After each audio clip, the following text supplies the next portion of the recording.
না, আমরা সাঁইথা মল্লারপুর থেকে এসেছি। আচ্ছা। হ্যাঁ, হ্যাঁ। আমাদের বাড়ি সাঁইথা মল্লারপুর। বলছি যে আমরা একটা ব্রিজ তৈরি করছি, ব্রিজ বুঝেন তো? হ্যাঁ। ব্রিজ তৈরি করছি, তা ব্রিজটা জবার তৈরি হচ্ছে, হ্যাঁ। তা বাড়ি ভেঙে যাচ্ছে। তো অনেক মানে তদন্ত করে একটা মানে বড় কবিরাজ, আপনাদের কবিরাজটা বললো নাকি যে ব্রিজটা ভাঙার একটাই কারণ হচ্ছে কি যে ওখানটাতে তোমাদেরকে 4টা মানুষের, জিন্দা মানুষের মাথা লাগবে। আচ্ছা। হ্যাঁ, তো আমরা কোন রকম টেনে টুনে 3টে ব্যবস্থা করেছি। হুম। তো আপনি একটা দিবেন? কোথায় পাবো বলেন? আমি 1 লাখ টাকা পয়সা দেবো। ও যতই দিলে কেউ কারে মাথা দেয়? কেউ হ্যাঁ, মাথা দিলে জোরসে কথা বলে। কেউ কারে মাথা দেয়? মাথা দিবে তা কি? আপনি চলে একটা ব্যবস্থা না তো, ব্রিজ তৈরি হচ্ছে না।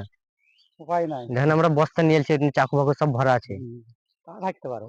এদিকে শুনুন শুনুন ও শুনুন। কাজ করতে হবে, আমি আমার বৃষ্টিটা তো কথাখানি হ্যাঁ, বেশি। বৃষ্টিটাতে যাবেন, ঠিক আছে। তো আপনাদের ঘরের সব কাগজপাতি নিয়ে আসেন, আমি 1 লাখ টাকা পয়সা দিচ্ছি গিয়ে। ও কইতে পাবো বাবা? হ্যাঁ, ও কইতে পাবো? দাঁড়ান দাঁড়ান দাঁড়ান দাঁড়ান দাঁড়ান দাঁড়ান হ্যাঁ? দাঁড়ান দাঁড়ান।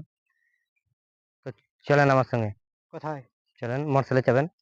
মোটরসাইকেল আর নিজের কাজ করতে যাবো আসেন আমি? আসেন কেন, আসেন কেন। না না, বাট নিজের কাজ করবো আমি করবো। ভিডিওটা কেটে দে। এই চাচা, কিছু নয় টাকা, কিছু নয়।